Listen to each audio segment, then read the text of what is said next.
नमस्कार, मैं सीमा ओझा बहुत सुंदर बेटी के तिलक के गीत लेकर उपस्थित बानी। जे समय पर तिलक जाला, लाइक शेयर सब्सक्राइब कर लेब लोगिन।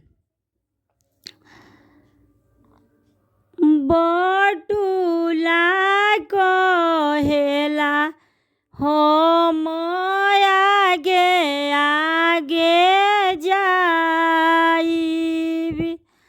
बटुला कहेला हम आगे आगे जाइब। दुआर के शोभा बढ़ाइब माई हम आगे आगे जाइब।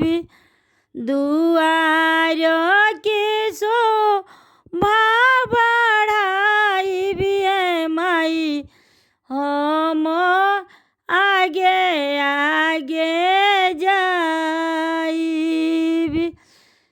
बटुली कहेले हम आगे आगे जाइब। आंगन की शोभा बढ़ाइब माई हम आगे आगे जाइब।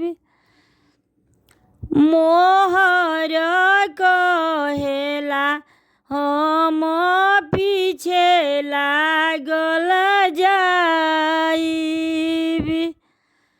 मोहर कहेला हम पीछे लागल जाइब।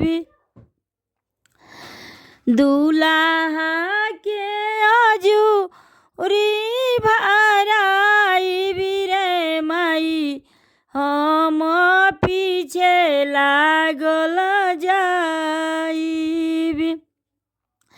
दुल्हा के अजूरी भराइब रे माई हम पीछे लागल जाइब। थारवा कहेला हम आगे आगे जाइब। गागरा कहेला हम आगे आगे जाइब।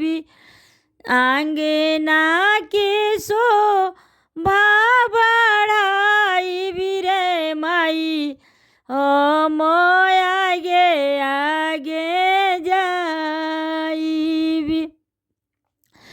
दुआरा के शोभा बढ़ाइब रे माई हम आगे आगे जाइब। नारियल कहेला हम पीछे लागल जाइब। नारियल कहेला हम पीछे लागल जाइब।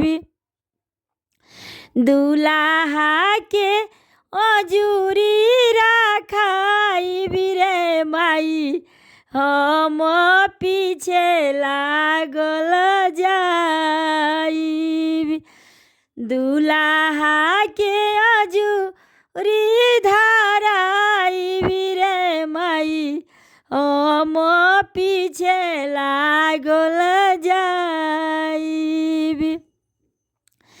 चानी से कहे हम आगे आगे जाइब। डिनर सेट कहे हम आगे आगे जाइब। दुआरा के शोभा बढ़ाइब रे माई हम आगे आगे जाइब। दुआरा के शोभा बढ़ाइब रे माई। माई हम आगे आगे जाइबी। पान कसैली कोहे हम पीछे लागल जाइबी। दुल्हा के अजूरी धराइबी रे माई हम पीछे लागल जाई। चावल कहेला हम पीछे लागल जाइबी। रुपया कहेला हम पीछे लागल जाइबी।